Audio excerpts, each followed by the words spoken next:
नमस्कार, मी सुषमा पागार तुमचं सर्वांचं मनापासून स्वागत करते। आज आपण बटर नान बनवणार आहोत। पण हे बटर नान बनवण्यासाठी आपण आधी बटर हा मेल्ट करून घेणार आहोत। गॅसवरती मी हा पाणी गरम करायला ठेवून दिला होता आणि हा पाणी गरम झाल्यानंतर त्याच्यामध्ये हा बाउल मी ठेवून दिला। ज्या प्रकारे आपण चॉकलेट मेल्ट करून घेतो त्या पद्धतीनेच आपण हा बटर मेल्ट करून घेणार आहोत। बटर छान मेल्ट झाल्यानंतर याच्यामध्ये आपण ॲड करणार आहोत सफेद तीळ, चिली फ्लेक्स म्हणजे सुक्या मिरचीचे तुकडे, कस्तुरी मेथी मी ही मेथी गरम करून घेतलेली आहे आणि त्याला हातावरती क्रश केलेली आहे, बारीक चिरलेली कोथिंबीर आणि आता गॅस बंद करून घ्यायचा आहे। आपण आता पीठ मळून घेणार आहोत। त्यासाठी मी दही घेतला आहे। मीठ हा चवीनुसार ॲड करायचा आहे। सोडा, हे सर्व मिश्रण छान मिक्स करून घेतल्यानंतर ह्याच्यामध्ये आपण ॲड केलेला आहे मैदा आपण जास्त घट्ट न मळता तो पातळच मळायचा आहे। आधी आपण हा जो दही ॲड केलेला आहे त्या दहीमध्येच मळून घेणार आहोत आणि वरून एक्स्ट्रा पाणी लागेल तसा ॲड करणार आहोत। पीठ छान मळून झालेलं आहे। आपण आता ह्याच्यामध्ये तेल ॲड करून 1-2 मिनटं पुन्हा मळून घेणार आहोत। पीठ मळून झाल्यानंतर झाकण ठेवून 15 मिनिटासाठी ठेवून देणार आहोत, म्हणजे पीठ छान सॉफ्ट होईल। 15 मिनिटानंतर आपण हा पीठ पुन्हा एकदा हाताने छान मळून घेणार आहोत। 1-2 मिनटं पीठ छान सॉफ्ट झाला पाहिजे म्हणून ही प्रोसेस करायची आहे। आता आपण या पिठाचे गोळे बनवून घेणार आहोत। या पिठाचे गोळे तुम्ही लहान, मोठे, मीडियम बनवू शकता। पीठ छान मळून सॉफ्ट झालेला आहे। आपण आता ह्या पिठाचे गोळे करून घेऊया।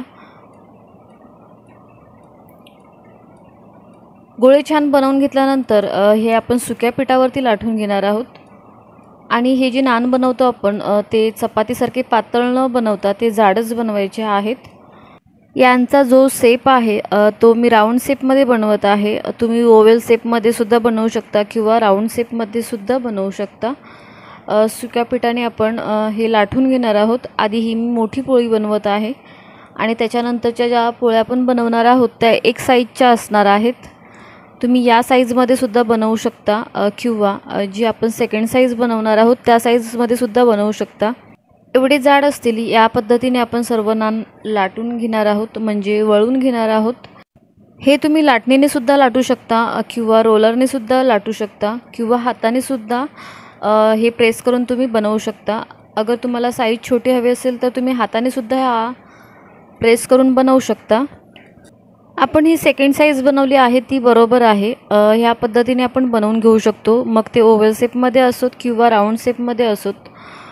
सो अशा पद्धतीने आपण हे सर्व नान बनवून घेणार आहोत। हा मी हाताने प्रेस करून बनवत आहे अशा पद्धतीने, कारण पीठ पातळ असतो तर तुम्ही हाताने सुद्धा बनवू शकता इझिली। ओव्हल शेपमध्ये सुद्धा आणि राऊंड शेपमध्ये सुद्धा तुम्ही हाताने बनवू शकता। आता आपण हे सर्व नान शेकवून घेणार आहोत तव्यावरती। गॅसवरती मी छान तवा गरम करून घेतलेला आहे आणि आपण हे अशा पद्धतीने शेकवून घेणार आहोत। हे कच्चे नाही राहिले पाहिजेत म्हणून हे स्लो फ्लेमवरतीच शेकवून घ्यायचे आहेत। पण आधी जेव्हा आपण तवा सुरुवातीला गरम करतो तो तवा आधी जास्त हीटवरती गरम करून घ्यायचा आहे। त्याच्यानंतर जो फ्लेम आहे तो मीडियम किंवा स्लो ठेवून द्यायचा आहे आणि जवळजवळ 2 ते 3 मिनटं हे छान प्रेस करून व्यवस्थित शेकवून घ्यायचे आहेत। ते छान फुलले पाहिजेत अशा पद्धतीने हे शेकवून घ्यायचे आहेत। यांना आपण जेव्हा शेकवतो तेव्हा आपण त्यांना पलित्याने प्रेस करून शेकवायचा आहे किंवा तुम्ही कॉटन यूज करू शकता। कॉटनचा छान असा गोळा करून त्यांना व्यवस्थित सर्व साईडनी छान प्रेस करून शेकवून घ्यायचे आहेत। बाकीचे सर्व नान आपण अशाच पद्धतीने छान शेकवून घेणार आहोत। ते कच्चे नाही राहिले पाहिजेत ह्याची काळजी घ्यायची आहे। आणि आता आपण हे नान सर्व शेकवून घेतल्यानंतर जो आपण बटर मेल्ट केला होता त्याच्यामध्ये आपण हे डीप करून घेणार आहोत। गरम असतानाच हे डीप करायचे आहेत आणि डीप करून झाल्यानंतर ते सर्व करायचे आहेत खाण्यासाठी। तर आजचा हा तुम्हाला व्हिडिओ कसा वाटला व्हिडिओमध्ये कमेंट करून नक्की सांगा। व्हिडिओला लाईक करा, जास्तीत जास्त शेअर करा। तुम्ही जर यूट्यूब चॅनल पेजवरती नवीन असाल आणि चॅनलला सबस्क्राईब केलं नसेल तर चॅनलला नक्की सबस्क्राईब करा. चॅनलला जेव्हा सबस्क्राईब करता तेव्हा बाजूचा बेल आयकॉन प्रेस करा, म्हणजे माझ्या नवीन व्हिडिओचे नोटिफिकेशन तुमच्यापर्यंत लवकर पोहोचतील. पुन्हा आपण भेटणार आहोत एक नवीन रेसिपी घेऊन. धन्यवाद.